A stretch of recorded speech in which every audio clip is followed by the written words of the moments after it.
Hace unos días, el Centro Scalabrini Ortiz, a pedido del gremio SADOP, realizó un informe sobre la pérdida del poder adquisitivo docente durante la gestión de Puyaro. Para ampliar y profundizar en tema, ya estamos en comunicación con Micaela Ramos. Ella es integrante del Consejo Directivo de SADOP y es a quien tenemos en línea y le damos la bienvenida y las gracias por la diferencia de atendernos esta mañana. Micaela, muy buenos días. Noelia Castañeda y Lautaro Ruiz te saludan. ¿Cómo estás? Buenos días, Noelia, Lautaro, ¿cómo les va, compañeros? Gracias por la invitación. No, por favor.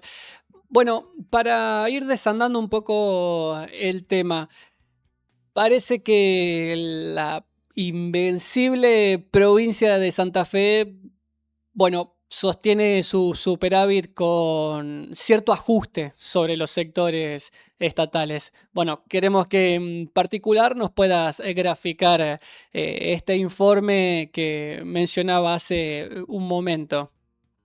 Exactamente, como bien decís, hay mucho de lo que viene realizando como obra en nombre propio el gobernador Puyaro, bueno, sale de los bolsillos de los estatales y particularmente de los docentes y las docentes de Santa Fe. El estudio que mencionabas, Lautaro, recién, que realiza, como bien decías, el Centro de Estudios Scalabrini Ortiz, a pedido de SADOP, arroja algunos datos que son bastante contundentes. Uno que va por una línea que tiene que ver con haber calculado cuánto de pérdida de bolsillo tuvo el salario docente desde que arrancó la gestión Puyaro hasta la fecha, lo cual arroja un número estimado de 10 millones de pesos. Estamos hablando de pérdida de salario de bolsillo desde que empezó la gestión hasta el día de hoy. El número es Ujú. una locura total. Y aparte de eso, tenemos por otro lado el estudio particular de este año, que tiene que ver con la medición de la diferencia de la inflación y del aumento salarial que tuvimos durante el primer semestre y que se agotó llegando mayo, digamos, la inflación superó ya el aumento y nos queda julio, porque además estaba acordado que la convocatoria a la paritaria iba a ser a principios de julio, pero efectivamente el gobierno anunció que va a ser post receso invernal, lo cual mete un mes más de atraso en esto. Y bueno, aproximadamente estamos hablando de un número que solo para recuperar poder adquisitivo perdido durante el 2026 estamos hablando de 15 puntos. Y si hablamos del acuerdo salarial que tiene que alcanzar el segundo semestre en función de la proyección inflacionaria, estamos hablando de aproximadamente 11-12 puntos más. Así que solamente para no perder, nos vamos a sentar a hablar a partir de los 30 puntos, ¿no? Pidiendo, ¿no? que se haga lugar a ese pedido. Ujú. Micaela, ¿qué tal? Noelia te saluda. Buen En, día, Noelia. Buen día. En este contexto quiero remarcar algunos datos que me parecen importantes para graficar lo que estás contando, porque mientras tanto, en esa pérdida del poder adquisitivo, lo demás sigue subiendo. Y uno de los detalles que analiza este informe detalla el impacto de la inflación ha sido marcadamente regresivo, ensañándose con los rubros más sensibles para el sostenimiento del hogar. Al analizar, dice, la variación acumulada entre diciembre del 2025 y mayo del 2026, el estudio demuestra que el salario docente aumentó un 13%, quedando visiblemente relegado frente a incrementos claves.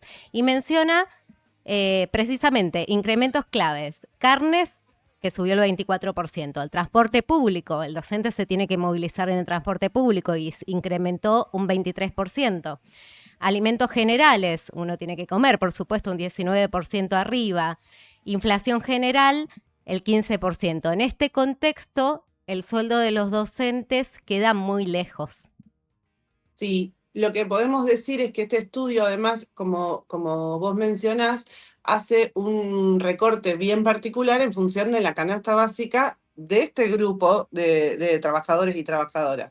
Pero sí está bien que mencionemos que cada vez que se habla, nosotros digo, o cualquier otro colectivo de trabajadores, se habla de la diferencia de puntos, Pero el índice inflacionario no contempla un montón de estos puntos, ¿no? Por Exacto. ejemplo, cuando hablamos de la suba de alquileres, cuando hablamos de la suba de los impuestos, de los servicios, entonces el número se agranda, la diferencia se profundiza muchísimo más. Ni hablar de que además el esquema de negociación hace que los aumentos se paguen en diferido, es decir, primero se mide la inflación, una vez que se constata, se oferta, digamos, una propuesta y se paga tarde. Por lo tanto, ahí tenés una pérdida permanente irrecuperable, ¿no? Porque, digo, las cosas aumentan hoy, vos ya las pagaste con diferencia, posiblemente te endeudaste, que en realidad es lo que viene ocurriendo en las grandes mayorías, digamos, y vas a cobrar un aumento que con mucha suerte alcance ese punto que perdiste quizá hace 2 meses atrás.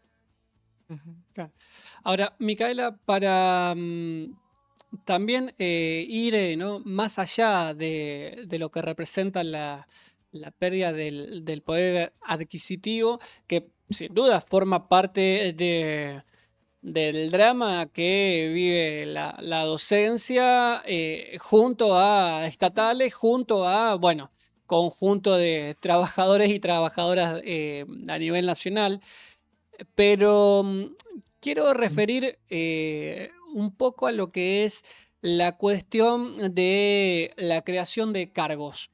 Algo de lo cual uno escucha un poco la narrativa del gobierno provincial y ahí se repiten por lo menos 3, 4 puntas fuertes.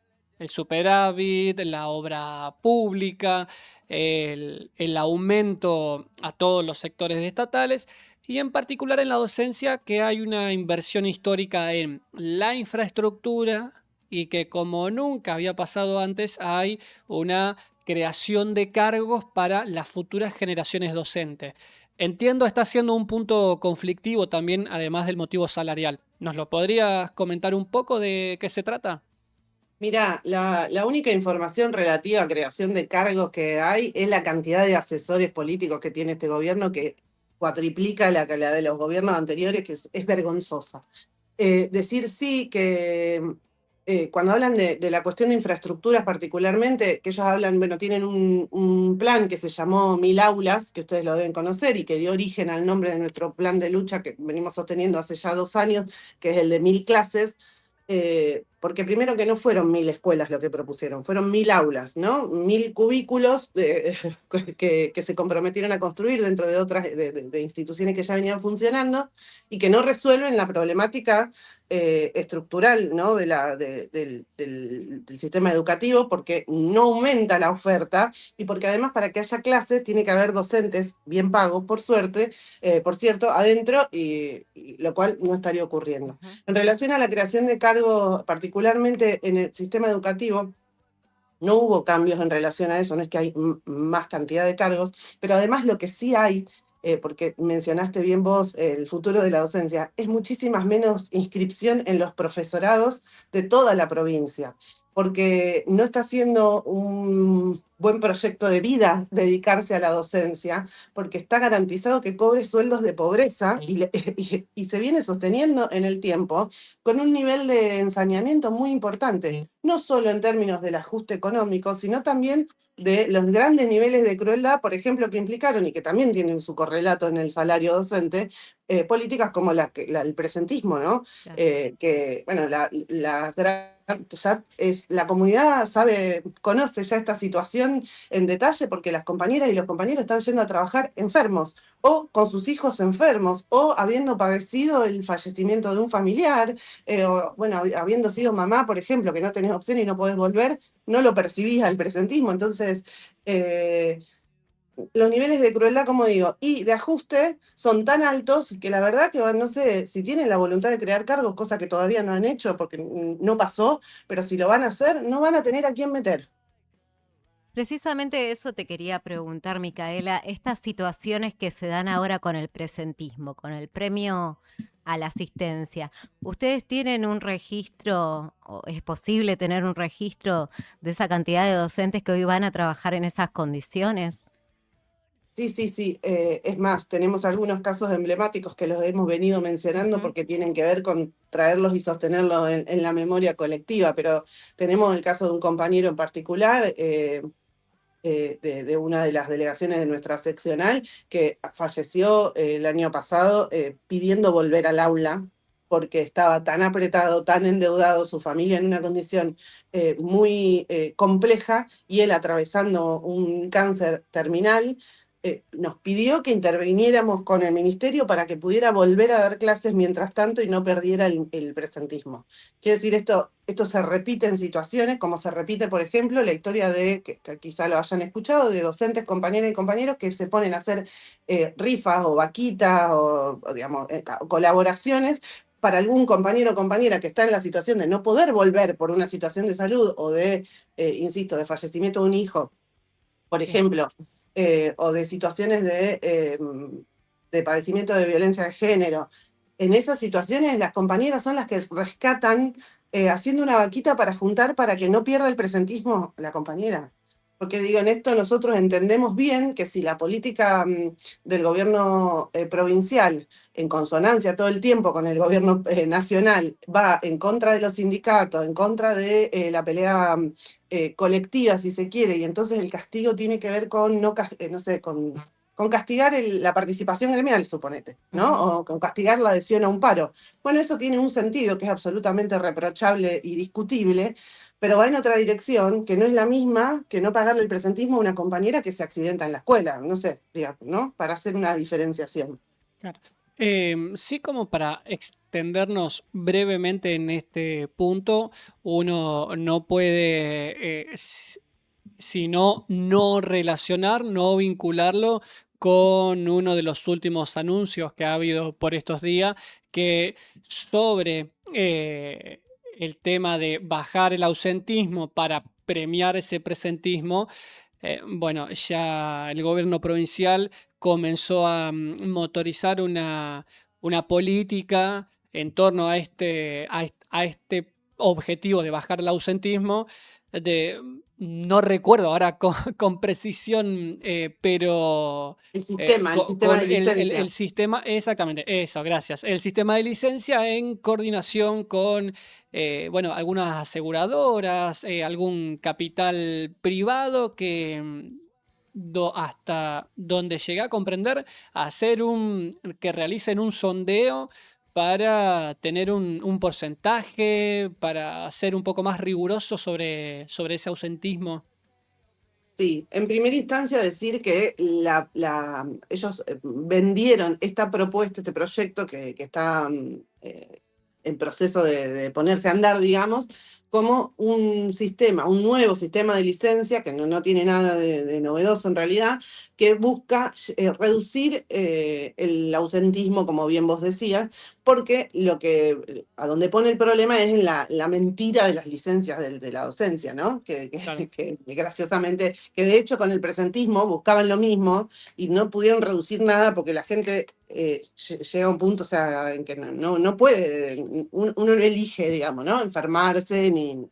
Pero bueno, el sistema este que buscan transformar, lo que hacen, como bien vos decías, es licitar a empresas que se ocupen de la salud, como pasa en el ámbito privado, y en nuestro caso en particular, de la docencia privada, es algo que ocurre desde antes en un montón de las escuelas, digamos, que tienen empresas de salud, digamos, que se encargan de eso, que nosotros no tenemos ninguna duda de que no va a disminuir en nada el ausentismo, porque el problema del control de las licencias, de cual sí debe hacerse cargo el Estado, por supuesto, y de hecho lo hacen, para la docencia funciona desde hace un montón. De hecho, nosotros tenemos, o sea, salud laboral docente es un espacio en particular, digo, porque este sistema de licencia es para todo el ámbito estatal. Entonces lo que van a cambiar posiblemente sean algunos mecanismos y demás, pero es vender humo, esto no va a transformar, porque además no creemos que el ausentismo sea una problemática educativa. Hay un montón de problemas en el sistema educativo eh, que tienen que ver con la falta de recursos, con la falta de proyectos y sobre todo con la falta de diálogo de las partes, porque este es un gobierno que se dedica sistemáticamente a hacer pantomimas de diálogo en todos los sentidos. Entonces faltan un montón de cosas, no falta un sistema de control de licencias, la verdad que no.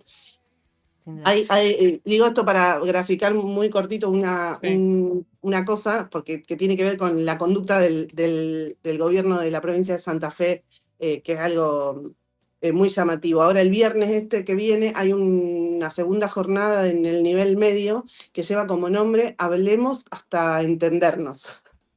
Bueno, estaría bueno decirle, si le llega al gobernador, porque justo nos está mirando, que así como en casa, en la escuela y en la sociedad en su conjunto, se enseña con el ejemplo.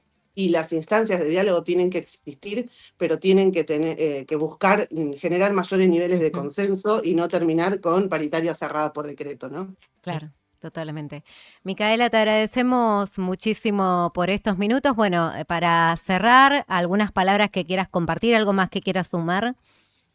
No, agradecerles y siempre sostener que la lucha gremial de la docencia se sostiene y se inscribe dentro de las luchas de todos los trabajadores y las trabajadoras y que tiene que ver con la defensa de la educación particularmente. Sin dudas. Muchísimas gracias por estos minutos. Te mandamos un abrazo.